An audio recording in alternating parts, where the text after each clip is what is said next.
Sejam bem-vindos a mais um vídeo aqui no canal. E no vídeo de hoje vamos dar continuidade à nossa playlist onde eu analiso todos os contos do H.P. Lovecraft. E no conto de hoje nós vamos falar sobre um dos textos obscuros do Lovecraft. O título dele é A Rua. Ele foi escrito no comecinho de 1920 e publicado em dezembro do mesmo ano na revista Wolverine. E qual que é a premissa desse conto? Bom, vocês já podem saber, né, pelo background do próprio Lovecraft, que ele assim, é um tanto quanto racista, né? Um tanto não, mas assim, abertamente racista e xenofóbico. E é engraçado como isso reflete nos textos dele, né? Aqui a gente tem um texto nacionalista, mas ao mesmo tempo é brilhante, porque basicamente o título do conto é A Rua. E qual que é o protagonista da história? É a rua. É literalmente isso. É a própria rua. A gente acompanha aqui, provavelmente, tá? É a Nova Inglaterra. Então a gente está acompanhando a formação da civilização americana, basicamente. Então a gente tem, como eu posso dizer, a chegada de imigrantes. No caso, esses imigrantes de ingleses mesmo, que chegam até uma localização pacata e formam uma rua. E aí demonstra que o conto ele começa justamente falando sobre essa gente simples, que a rua foi formada muito organicamente como um caminho natural até a fonte de água que as pessoas usavam para, de fato, coletar recursos para continuar suas vidas, né? E aí é muito interessante como eles retratam a guerra contra os indígenas, né, logo aqui no início. E após isso, né, é muito interessante também ver como o Lovecraft tem esse quê nacionalista nostálgico, né, da história americana, e como ele associa diretamente isso, né, como eu posso dizer, ao avanço, a diversidade, né, o crescimento no sentido de não só populacional, mas assim na diversidade de culturas, como ele associa isso à degradação, né? Então, como é que a gente vê primeiro essa rua se formando, né? Justamente com pessoas, digamos assim, que são trabalhadores, pessoas do bem, e aí depois disso essas pessoas elas vão para a guerra, digamos assim. E aqui provavelmente ele dá uma descrição, eu acho que a primeira guerra que é retratada aqui é a Guerra de Independência Americana, tá? Então a primeira guerra que as pessoas vão é a Guerra de Independência Americana. Depois disso elas retornam e a rua já está mudada. Dessa vez agora não são mais cabanas, são casas. Então a rua ela fica, como eu posso dizer, ela fica de fato não somente uma unidade, né, mas parte de um todo. Então existem outras ruas agora e a rua é a maior de todas, digamos assim, né?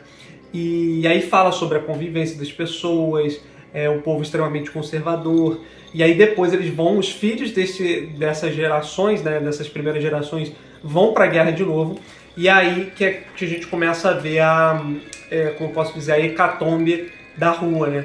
Porque provavelmente a gente está na Nova Inglaterra aqui, então tem uma descrição, né, de homens que levantam a bandeira dos Estados Unidos, mas a descrição da bandeira pode ser, tudo indica que seja a bandeira dos confederados, né? Então é a Guerra Civil Americana e provavelmente é a parte que perderam, né? E aí ele associa isso diretamente à hecatombe da rua, porque quando eles voltam a rua já não é, as pessoas já não são mais as mesmas. Percebe-se essa quantidade de imigrantes, digamos assim, né, na rua também. E após isso, após essa guerra, ainda há outra guerra, né, que provavelmente está falando sobre a Primeira Guerra Mundial, que é quando os soldados partem de novo e eles voltam, só que dessa vez, quando eles voltam, a gente já tem aqueles Estados Unidos que a gente conhece, não de hoje em dia, mas o começo do que a gente diria que é os Estados Unidos de hoje, que ou seja, uma terra com diversos imigrantes, e é lógico que o Lovecraft não tarda em associar isso à ruína da rua, e é quase como se a rua tivesse triste por ela mesma, sabe? Eu gosto muito de como o conto inicia, que é assim, ó: há quem diga que coisas e lugares têm almas, e há quem diga que não.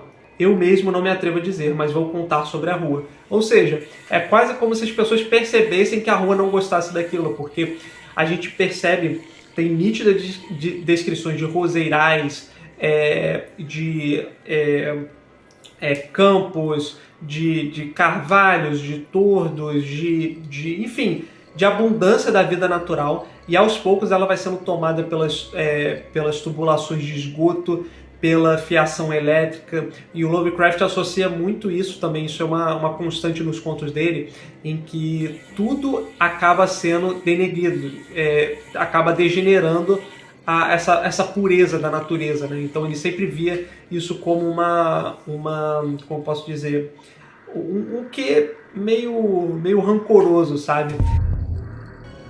E aí o conto termina de fato quando há uma miscigenação tal que as pessoas, né, os imigrantes, provavelmente estão tentando levantar uma revolução. Então a maior parte desses imigrantes são de fato completos estrangeiros, e aí eles estão tentando levantar essa revolução que alguns policiais estão tentando arcar, né, estão tentando lutar contra, mas a maior parte deles desiste. Consequentemente, a rua reflete isso através de suas ruínas. E só que o interessante é que numa noite uma noite que precede essa revolução, simplesmente todas as pessoas da rua desaparecem. Assim, todas são simplesmente extintas, assim, deletadas, e a rua fica basicamente só escombro. E a descrição é que é quase como se a rua tivesse tomado partido, digamos assim, das injúrias e eliminado aquelas pessoas. E aí o conto termina com as outras pessoas que sobreviveram observando a hecatombe da rua, né? E como ela arrastou para as suas ruínas aquilo que ela acreditava ser ruim, né? Mas é lógico que o conto ele deixa essa dúvida, né? Essa pulga atrás da orelha. Eu gostei do conto, achei muito bom principalmente pelo tamanho dele. É um conto bem curto, tem somente 4 páginas. Eu acho que vale muito a pena. É um conto que você dá para perceber muito aqui da pessoa de Lovecraft. Dá para perceber muito do racismo e xenofobia aqui, mas ao mesmo tempo dá para perceber também a genialidade dele em retratar o horror das maneiras mais diversas, como retratar o horror na perspectiva de uma rua, através da história. E eu acho que vale a pena somente por isso. Mas enfim, digam aí o que vocês acharam desse conto, meio interessante, meio bizarro, meio estranho. De qualquer forma, eu vou trazer mais contos do autor, espero que vocês tenham gostado, e eu vejo vocês no próximo vídeo. Até mais!